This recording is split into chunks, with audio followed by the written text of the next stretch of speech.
I'm going to show you folks how to remove the frame lock lever for a Ferro.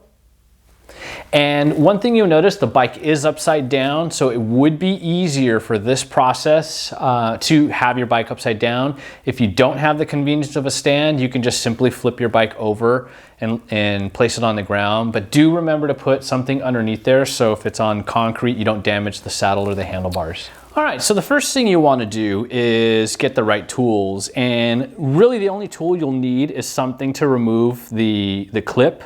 I've heard them called E-clips or C-clips, but you have to get that clip out. I'm using a pick. You can use a pick or a punch or a flathead screwdriver, a slotted screwdriver that's relatively thin. And you'll just want to get it into one of these notches.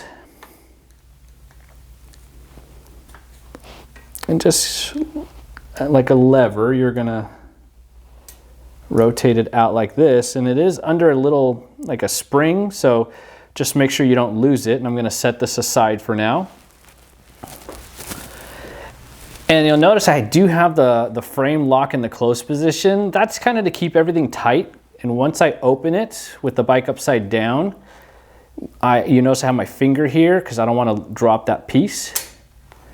But now I'm going to catch it as it falls out, and this pin and the lever are removed. To get everything back in, just simply work in reverse. So we're going to slide the lever back in, just like that. I'm going to lock it now, just so everything stays in place, and this doesn't move. Now, to get the clip back, you can, if you've got, some fingernails, you can just push it in with your fingernails. If that's a little bit hard for you, again, using a slotted or flathead screwdriver, something like this, you might be able to just push it on there, but let's see if we can do my nail.